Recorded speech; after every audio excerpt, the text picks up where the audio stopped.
2 Corinthians chapter 2 and verse 11. Lest Satan should get an advantage of us, for we are not ignorant of his devices. Shalom, brothers and sisters. This is your brother, Yahawashi. I want to give all praises and glory to our Heavenly Father, Yahweh, in the name of our Lord and Savior, Yahawashi.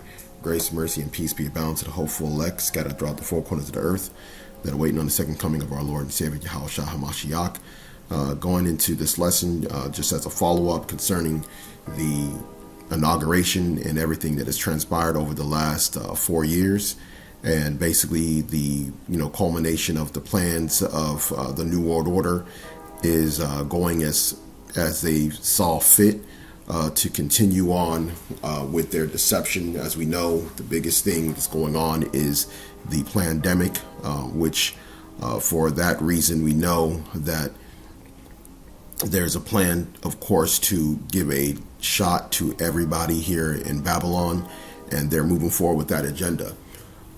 In order for them to do that, they had to, of course, create different levels of deception that was able to basically sway some of the masses that would be opposers to that. And one of the things that I've actually read recently, and I remember seeing this quote not too long ago, but I saw it again this past week, was this from Vladimir Lenin: the best way to control the opposition is to lead it ourselves. All right, now for you brothers that have kept with the series of psychological warfare and basically the act of demoralization by Yuri Bezmenov, that is pretty much a continuation of that particular series, which we have more parts to do. This one right here we've kind of alluded to on the block when we talked about QAnon and how QAnon is basically being used to deceive many of those that are in the quote-unquote truther community, or those that are quote-unquote woke, or even some of them would be considered alternative right members that believed in the presidency of Donald Trump to change the agenda of the New World Order, something that we always said that he was not going to do, and that in fact he is a deeper state member of the deep state of the New World Order than many of the people that were running that year that he ran for the position as a presidential candidate under the Republican Party. Now, when you go into this, we know that one of the things that when you read 2 Corinthians chapter 2 in the beginning part of it leading to verse 11 is actually talking about keeping peace and not basically being deceived by potential division that can happen, right? So the reason why I brought that out as far as that particular precept in verse 11 was just because division is a device that Satan uses, and these elites, they understand that, and they understand that they can use a division to their advantage, okay, to bring order out of chaos, because chaos is caused by division. Anytime something is disunified and is not together in uniform, that is what you call division, and that division is what leads to chaos, okay? So why are we bringing this up? Because, as you know, we had the movement that happened the last 4 years known as QAnon. For those of y'all that have been following certain things on social media before that you've seen concerning many of the quote-unquote conspiracy theories that QAnon was running with, some of them were what you would call half-truths, and some stuff was exaggerated. Many of the things and the plans and agendas that they had was based off of the information that many people were seeing over the last 20 years due to the expanse of the internet getting to the average person.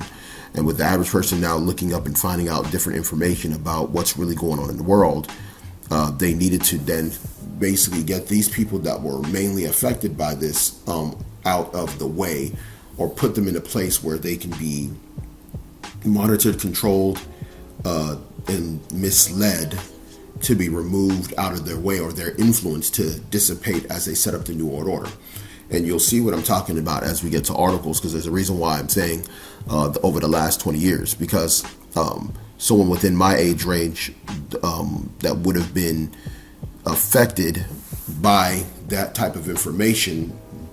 This is the type of information that people in my age range and older would have been coming in contact with the last 15 to 20 years. Okay. And as we know, there's a lot of different books that became very popular. There's a lot of information that became very readily available among us in this particular generation here in Babylon. Okay, so the hardest thing for the elites to do was to control this. And as you see here, and this is actually updated, by the way, it says QAnon is a disproven and discredited far-right conspiracy theory. Now, why is it considered disproven and discredited? Because the plan or the agenda of that QAnon was giving its followers the last 3 to 4 years did not come to fruition as they thought. Now, why? We're going to see. It says alleging that the secret cabal of Satan-worshipping cannibalistic pedophiles is running a global sex trafficking ring and plotting against former U.S., okay, which at the time was current, okay, all right. So at the time it would say current U.S. President Donald Trump, who had been fighting the cabal. The U.S. prosecutors have called QAnon a common group commonly referred to as a cult, okay, and then it goes into some of the breakdowns of some of the stuff that happened. Some of this stuff was true, some of this stuff was half-truths, and some of these stuffs were made-up lies to basically create sensationalism on behalf of QAnon as a movement.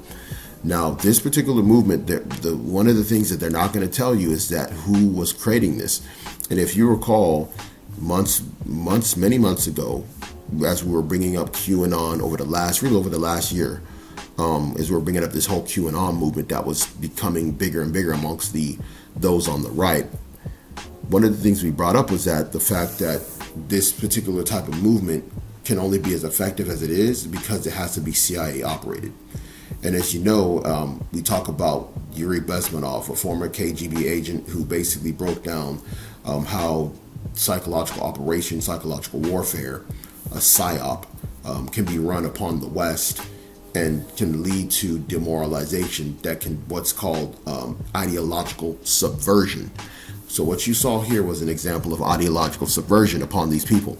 Now, I'm not going to read the rest of this. If you want to go on Wikipedia and read about the rest of this thing concerning QAnon, for those of y'all that don't know, you can feel free to read it as well. I'm going to go ahead and move on into another part so that way you can see, what's going on. So now, if you go here, this is from the BBC.com. It says Biden inauguration leaves QAnon believers in disarray. And if you were paying attention to some of the things on social media as Biden was getting inaugurated, a lot of people that were believing in the QAnon thing began to denounce it and were in a state of confusion because they believed that Trump was going to do all these things that he said he was going to do, and he was just selling them wolf tickets the whole time. From the wall, from arresting Hillary Clinton, arresting, former presidents, taking down certain people in Hollywood, taking down certain politicians, taking down bankers, setting up a government that will go up against the New World Order agenda and will not allow it to be set up. All these things are some of the things that they thought was going to happen. And many of these alt-righters were also what you would call so-called Christians. Okay, we know what kind of Christians that they are. The same type of Christians that you would see that would burn a cross out in the field wearing, a white hoodie and a white gown, right? Screaming, white power, right? So now if we go on, right? It says here, followers of the baseless. Now that's why, now they're calling them baseless. Why? Because you've discredited them. Now what's happened is that things that are now considered conspiracy theories, that are actually true, are now going to be even more looked down upon.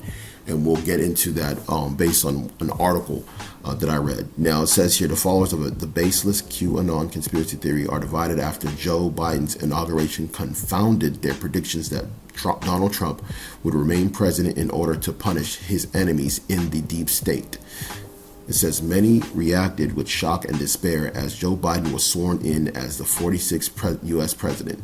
I just want to throw up, said one of the popular chat in the Telegram message. I'm so sick of all the disinformation and false hope. Others insisted the plan had not failed, following new theories to latch onto. It says for several weeks, QAnon followers have been promoting January 20th as the day of reckoning, when prominent Democrats and other elite satanic pedophiles would be arrested and executed on the order of President Trump. Okay? But it didn't happen. They believed that he was going to take down, quote unquote, those on the left, okay, that were, quote unquote, destroying America and trying to help set up a new world order. So as you go on,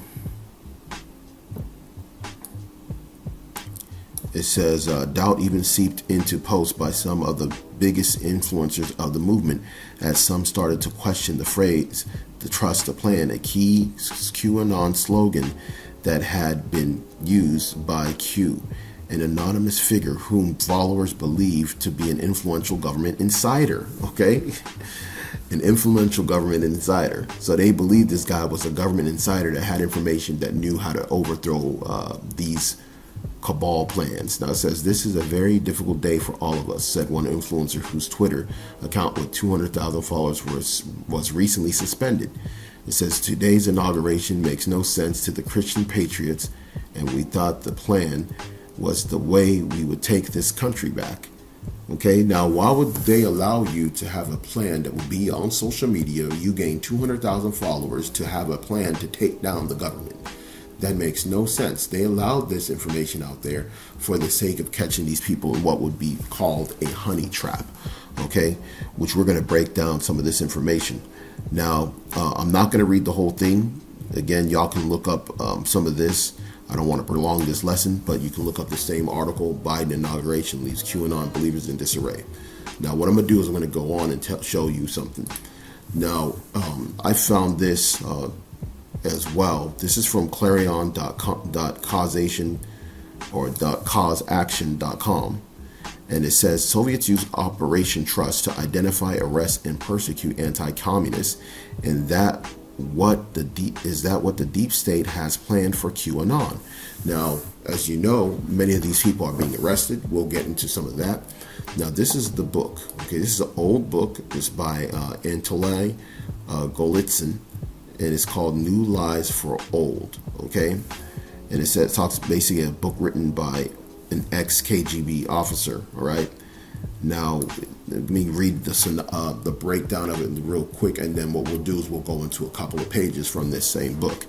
It says Anatoly Golitsyn was a Soviet KGB defector, no different than Yuri Bezmenov, and author on the long-term deception policy of the KGB communist leadership. In 1984, Golitsyn published the book New Lies for Old, where he warned about a long-term deception strategy of seeming retreat from hardline communism designed to lull the West into a false sense of security. The book also included a section that is relevant to today. Operation Trust was a Bolshevik counterintelligence honeypot trap to identify anti-communist patriots by having them wait for a secret military plan that didn't exist. Okay? So basically, this same game plan was ran actually exactly 100 years ago. And I'm going to show you that this is a 100-year-old plan that was ran 100 years ago and was ran again the same way. In fact, in almost the same type of time frame that they ran this plan. And as you see here, it says the communist operation from 1921, which is 100 years ago, to 1926 aimed at neutralizing the anti-communist opposition by creating the false impression that a powerful group of military leaders had organized to stop the communist takeover. Then the Bolsheviks then later arrested and persecuted those involved. Now remember, like we said before, the New World Order is a communist slash socialist fascist regime globally. That is how it's going to be implemented. We've talked about some of the characteristics of this in one of the one of the characteristics of this in one of the previous videos concerning this same exact topic, dealing with ideological subversion and the whole PSYOP aspect, dealing again with the continuation of the interview that Yuri Bezmenov had concerning this particular takeover and how they're doing it. Okay, Now remember, this particular book was published in 1984 by a former KGB person. The interview that Yuri Bezmenov did, I believe, was done around the same time. So as these guys were defecting, they were giving more information about how these things are done. And many of these Babylonians have no idea about this. And that's why they're easily caught up, because they're not familiar with the former tactics that were done within the Soviet Union, which when you look at the old Soviet Union and communism, it is a much more repressive, much more brutal form of rulership that, as long as the government controls it and you have it on a global system, such as a New World Order, right? It's very hard to break, because it immediately eliminates those that oppose it. Okay, so now as you go on, look at some of the things that were said. It says trending: Joe Biden sworn in as 46th president of the United States in low-key event. It says Operation Trust was a Bolshevik counterintelligence honeypot trap to identify anti-communists, which just replaced anti-communists to anti-NWO, anti-New World Order patriots, by having them wait for a secret military plan that doesn't exist. Now, peep this. One of the things that these alt-righters will use is that they always call the left socialists, right? They say they're socialists, they're communists, they're Marxists. Remember, some of the women that were involved in the Black Lives Matter, actually their leadership, they even bragged themselves to be what? Well-trained Marxists. Think about this for a second. Think about the fact that Antifa and Black Lives Matter is still pushing their agenda, right, quote unquote. But now QAnon, the alt-right's propaganda machine, is now being broken down. Now, like we've always stated before, that when you look at the fabric of America and what it's built off of, the right, the so-called those on the right, they're still not out of play for the agenda of the aspect of the chaos aspect of the agenda before the New World Order comes into play. So now as you go on, it says, then they persecuted anyone who fell for the hoax, which is basically talking about the Soviet one. Now it says operation goes into the same exact thing, which we just read. So now we're going to go to the actual book. Okay, and in fact, let me show you, same cover. Okay, new lies for old. Okay, and then when you go here, it says the communist strategy of deception and disinformation. Okay, like we always talk about, warfare is not just with the sword, it's also with the mind. Deception and disinformation is how one gets subverted ideologically and then led astray for their own destruction. Okay, this is the reason why we have to focus on the centerpiece of ours is the gospel. If you focus on the gospel and that is what is on your mind, all of these things will be nothing to you. You don't get deceived and caught up by these things. The reason why these Edomites get caught up in some of these type of things, because they don't have access to the light of Yahawashi. Okay, and because they don't have access to the light of Yahawashi, they dwell in darkness, and darkness is what allows the elites to put this umbrella, this particular cloud of deception over them and lead them astray. Okay, and this is going to be part of the frustration that they're having, that ultimately some of these people on the right will take out upon our people as those that are basically viewed as the most loyal to the left. Okay, now I'm going to go down even further. So we're just going to go ahead to this part. See if we can find the chapter. Yeah, so chapter 2 says the patterns of disinformation, weakness, and evolution. Okay, now I'm going to just read this top part, and then we're going to jump down to the portion that goes directly into it. So it says that 3 patterns of communist strategic disinformation may be distinguished. A pattern may be distinguished, which is 1, a pattern for a period in which is in a specific long-range policy is being pursued, a pattern for a period of crisis in a communist regime or its policy, and a pattern for a transitional period. Where we're at right now, okay, is we're in the period of crisis in a communist regime, and then a pattern for a transitional period. Why is that? Because when you look at this, where we're at, we're in what's known as a global pandemic, right? This is the perfect crisis to then set things in motion to set us into what is known as a transitional period. One of the ways that we're going into the transitional period is that they're going to then get rid of what? The dollar. The actual paper money is going to go away. It's going to go completely digital. You're going to have digital certificates, digital passports. You're going to have basically, you're going to be tracked everywhere you go. All your information, there'll be thought police. We're going to get into some of that in another time as well. But this is where this is part of the reason why you do these things.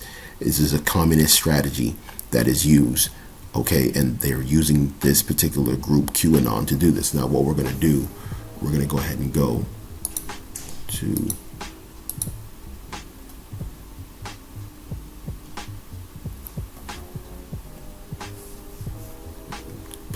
page 13. So in page 13, I'm going to go ahead and go to, we'll just go ahead and go to the second paragraph. So it says the Soviet Security Service was reorganized, renamed the OGPU, and given new political tasks. It was directed to mount disinformation and political operations. False opposition movements were set up and controlled secretly by the OGPU. Now, the OGPU is no different than your CIA, okay? It's like your FBI, CIA type agencies, right? Your Central Intelligence agencies. This is what they did in the former Soviet Union back in the 1920s. Now, remember, Vladimir Lenin said that the best way to control an opposition is to lead it, right? This is what they did. They essentially set up QAnon as a psyop, as a way to control the minds of those on the right who knew deep down that the country and the world was heading towards a new world order. And then by taking some of these people that were halfway awake about it, but still trusted in the office of the president, trusted in the political system, as long as you had somebody that they trusted, you can then lead them into that. The failed thing about those that were involved in QAnon is the fact that they trusted in a corrupt political system and they trusted in a corrupt empire, okay? And that is where they got caught in this whole madness and were able to be easily deceived. See, if you don't believe in the system, you don't trust in the country, and you realize it's corrupt, you're not going to yield yourself to believe in anybody that's a part of it, regardless, right? You're not going to trust in somebody who showed themselves to be part of the people who are the rich, the elite of the elite in terms of business, money, billionaire. You look at his circle of people and his history, it shows everything leading to the fact that he has ties, deep ties to the same people that they don't trust, right? Such as the Rothschilds. But that's a whole nother story, right? So now as we go on, it says false opposition movements were set up and controlled secretly by the OGPU. They were designed to attract to their ranks genuine opponents of the regime inside and outside the country. These innocent persons could then be used by the regime in various ways. They could act as channels for disinformation, okay? And this is what we're telling you is how deep this thing is. That you have people that are in certain organizations, certain forums, certain social media accounts. Some of these people are very sincere about what they believe. And they're being misled by people that are cheering them on in what they're doing, linking up with them. They're doing chats, calls, conference calls. They're talking to each other. And they don't know that if there's a circle of 10 people that are in their little group, as far as communication, weekly communication group, 2 to 3 of those in those groups could be government agents that are being paid to lead you astray for the last 3 to 4 years. That's how intricate and deep the system is that they'll set up people like that and pay them to do these things for 3 to 4 years to get other innocent people, quote unquote, or deceived people, because they're not innocent, or deceived people caught up. All right. And it says they could act as channels for disinformation. They could be blackmailed, recruited as agents. So within this, they can recruit agents. Okay, this is how a lot of different things are set up. And then later people come in and then they get people into the other side to be on the side of the agenda. It says they could be arrested and given public trials. Okay, and that's what's happening. Some of these guys that are out here, you've seen them, they've got arrested. The people that were involved in the Capitol stuff, you had people that went out of their way to travel for this stuff and look like idiots. They lost their jobs. They've been arrested. Some of these people that were arrested as well, they're actually government agents, so they're going to get a slap on the wrist. They're going to get away with it, but others are going to be persecuted, okay, and they're going to go to jail for the sake of their role in this whole thing, okay, especially those that led up to the whole thing on January 6th with the Capitol. And then they're going to have a web of people that are connected to these people in which they'll be able to take all or as many as they can down because of this. This is the reason why we tell brothers and sisters, don't trust yourself to be involved in some of these other ulterior movements that are not dealing with the scriptures. If you're getting yourself out there in a Black Lives Matter protest and thing like that, and you are talking to someone who is one of these agents and they get caught up in something, and you're going to get caught up in it too because you're associated with that person. It's called guilt by association, and that's how they're taking out many of these people, okay? So it says here, as we go on, it says a characteristic but not unique example of this technique is provided by the so-called trust operation. And that's what it was known. It was known as Operation Trust in the Soviet Union, this fake opera thing. And if you notice, if you followed any QAnon information, they would say things like trust the plan, trust the plan, trust the plan. As year and year went on, people were getting sidetracked and saying, you know what, I'm not liking where this is going. They'll tell them, wait, trust the plan. And they would show them all this false information about what Trump is doing and that, and then it didn't happen. And now we are where we're at today. Now, as we go on, it says in 1921, as the NEP was being launched, the OGPU created inside Soviet Russia a false anti-Soviet organization, the Monarchist Alliance of Central Russia. It had once been a genuine organization founded by Tsarist generals in Moscow and Leningrad, but liquidated by the Soviet Security Service in 1919 to 1920. It says former members of this organization, among them Tsarist generals and members of the old aristocracy who had come over to the Soviet side, nominally led the movement. Their new loyalty to the Soviet regime was not in doubt, for they had betrayed their former friends in the anti-communist underground. They were the Tsarist generals, Brusilov and Zavonsky. The Tsarist military attached in Yugoslavia, General Potapov, and the Tsarist transport official Yashkushkev. The most active agent in the trust was a former intelligence officer of the general staff in Tsarist Russia, whose many names included Operput.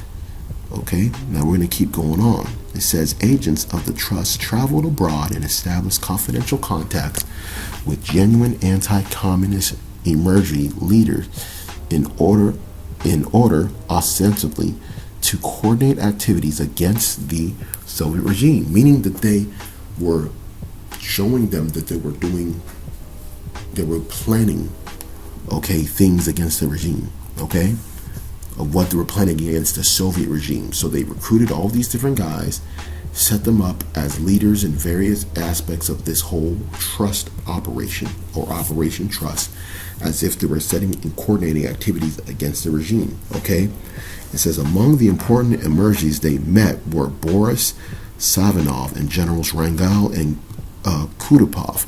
So what happened is these guys that were set up, with these guys that ended up operating this Operation Trust, right? They ended up along the way meeting two guys that were not in it, These two guys were three guys, Boris Savinov and two generals. So you had two generals within the Soviet army that joined this Operation Trust, believing that it was set up to truly overthrow the Soviet government, along with Boris Savinov. That's how heavy this is. The fact that you had men that were generals, that were general staffs, military guys that were operating this thing on behalf of the Soviet government, and then you had those that were in the Soviet government, or generals, two generals, bro. A general is not a small man in the army. A general is above whole troops, right? That joined these guys thinking that those guys were being sincere and wanting to overthrow. Okay? So, as you go on, I'm going to actually skip this because you can actually read this on your own time. But what I'm going to do, I'm going to deal with these three individuals here. Okay? Let's deal with these three individuals here. Okay? So as you go here, this is Operation Trust on Wikipedia, and it's going to break it down. Now, it goes into the same thing, okay, about how it was set up. Now, it says among the successes of the trust was luring, okay, that's the key thing, luring of Boris Savinov and Sidney Riley into the Soviet Union, where they were captured. It says the Soviets did not organize trusts from Trash, the White Army, and had sleeper agents. And there were also royalist Russians who did not leave after the Civil War. These people cooperated to the point of having a loose organizational structure. When the OGPU discovered them, they did not liquidate all of them, but maneuvered into creating a shell organization for their own use. So basically what it is that they got some of these people caught up. They used some of them for their own use of agenda, and then they disposed of some of them. And if you look up these people that I had just named, those two generals and Boris Savinov, they were executed back in, I think, in 1925 or 1926 when you look it up. Okay? So basically, because they got caught up in that, not understanding that it was all a setup of a controlled opposition to remove dissidents. The whole point of Operation Trust was to just like QAnon, was to push people away, push people into a place where they would basically be isolated and persecuted, and therefore disposed of from being able to be a true oppositional threat to the agenda of the government. Now when you go into this right here is from this week, January 20th. This is from USA Today. It says, as Capitol riots arrests climb, FBI says extremist Oath Keepers conspired in attack. Okay? So now as you go on, it goes into the details of some of these arrests, some of these different groups, some of these different individuals. It talks about how whole Facebook groups were removed, group communication was being monitored, things like that, right? These people are using these social media platforms to communicate about overthrowing the government, okay? And it has the different people charged. Now, what I want to do, I'm going to go here. It says a list of nearly 100 people arrested from the day of the riot on January 6th to the eve of Joe Biden's inauguration as president Wednesday includes a diverse group. Now, remember, amongst these nearly 100 people, there's going to be people that were government agents, CIA, that were basically doing that on the behalf of the government as a counterintelligence operation, which was known as QAnon. So those people, they're just going to go back to their normal lives. Remember, many of these people that were doing this, they wore really funny disguises. They wore glasses, hats, and other things to cover up their identity. Because after these guys get arrested, they have a fake name on them. Some of these people have fake names. They're gonna some of these guys have a fake name that the government gave them, that they'll put out in the media. Then these guys, they'll seemingly disappear, and then they'll go back into their role as they were in the CIA. Real heavy stuff, man, that goes on, bro, that is so far above a lot of the average Babylonians' minds, right? Now it says here, among those diverse group was President Donald Trump supporters, members of the far right and anti-government groups, and others whose path to the Capitol started in hometowns around the country but converged in the riot that left 5 people dead and dozens injured. Okay? It says it was a toxic brew of conspiracy theories, said Aitan Goldman, an attorney who helped persecute the Oklahoma City bomber Timothy McVeigh and is a partner with the Washington-based law firm Zuckerman Spader. Among those facing charges in the riot are current and former police officers. It says a fashion student, grandparents, a fishing boat captain, former athletes, and elected officials. Come on, bro. Here's what USA Today research shows. Residents of 32 states and the District of Columbia have been arrested. Texans lead the way with 10 arrests. 9 New Yorkers have been arrested and 6 Florida residents. Their age ranges from 20 to 70 years old with an average age of 41.8 years. Okay, now why is that important? Because these are the main people. When you look at the average age, the people that are going to be the most conscious about the falseness of the American dream are going to be those that have reached what is known as middle age. When you reach middle age, you have a better grasp of what reality was going on in the world. You have a reality of what basically things you were told was how the America was, and you found it wasn't. And these are the people that over the last 20 years were the ones exposed to this information, and we're at an age of inquisitiveness to look this up, going back in the early part of what was known as the information age, starting in the late 90s, early 2000s. So that's what you also have to factor in. And in addition to that, these are the main people that are in the prime of their years of being able to be effective leaders. People around this age range, especially when you look at the average age. The average age of a prominent leader usually is going to be between 30 years old and 50. Those are going to be the peak ages of leadership. When you look at most leaders in history, they were usually the most effective in those time frames, okay, of their life. You know, usually between 30 and 50 years old is when you're going to see many of these people in that leadership role and an ability to sway and to control and influence those that were younger than them, okay? So now when you go into it, it says 85 men, 11 women in this, and just kind of showing you, and they're going to have more arrests, you better believe it. And if this is a plan for them to remove those on the right that would basically be a problem for them, this is one of the more effective ways and tools for them to do was to create a counter intelligence operation known as QAnon, which is similar to Operation Trust going back to the 1920s in the Soviet Union. So as we go on, this right here is from Bloomberg.com. It says Trump's ban has already had an impact on the social media landscape. Now, I'm bringing this up as partly a bonus.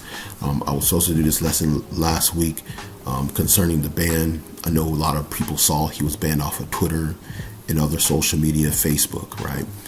Now, as we go into this, this shows you that by them banning Trump, they've now been able to control much of the narrative, right?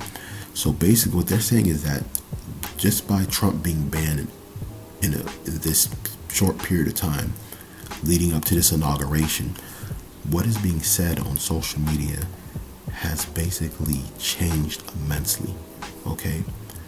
Now it says here, it says on Twitter, for example, the number of posts featuring keywords used to publish misleading election fraud claims decreased significantly following Trump's ban on January 8th. The week before Trump's account was removed, there were 2.29 million mentions of election fraud, compared to just around 606,000 the week after. A 73% decline according to Signal Labs, a social media measurement company. Interesting, you see? And this is how you do it. They've been able to take away one of the more influential voices that they had set up that was being followed by millions of people. Remember, 70-something million people voted for him. Now you remove him out the way, you've now basically destroyed the hopes of those that believed in him. They have now not said anything more about election fraud, and now the voice of the New World Order can become more prominent because you basically have been able to displace all these voices and put them in a state of demoralization where they can't even speak no more, right?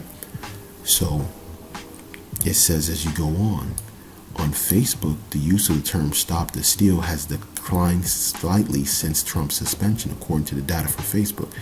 And it says in a week of January 10th, about 7,700 public posts on Facebook use the term, compared to 10,600 the week before, when rioters stormed the U.S. Capitol. Now, let's see here if we can go down.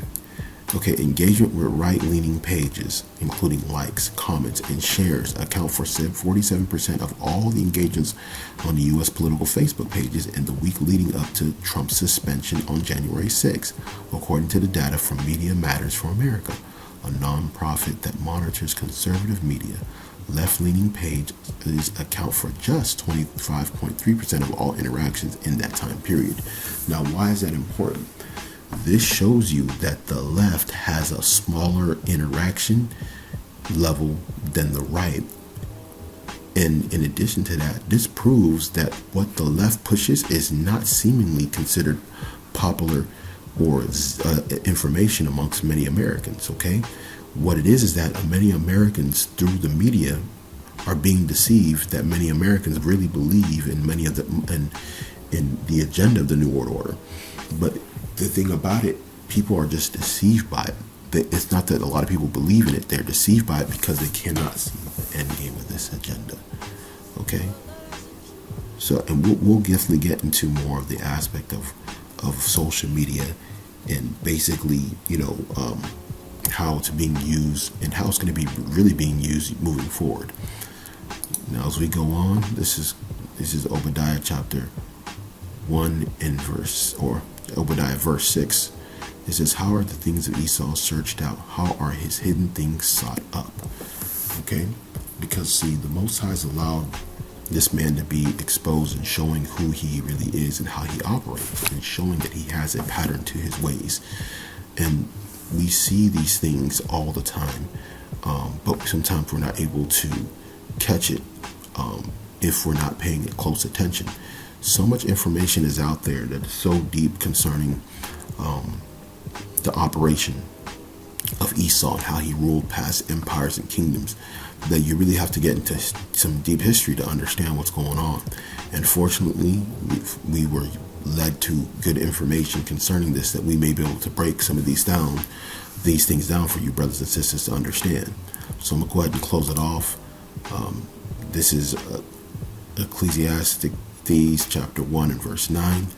"That thing that hath been is that which shall be, and that which is done is that which shall be done, and there is no new thing under the sun." Right? So just like you saw with the quote from Vladimir Lenin about, leading controlled opposition, just they're doing it back then 100 years ago, and they're doing the same today as they prepare to set up their new world order. Again, there's nothing new under the sun. So hopefully this is edifying. And again, I want to give all glory and praises to Yahweh, Ba'asham, Yahawashi.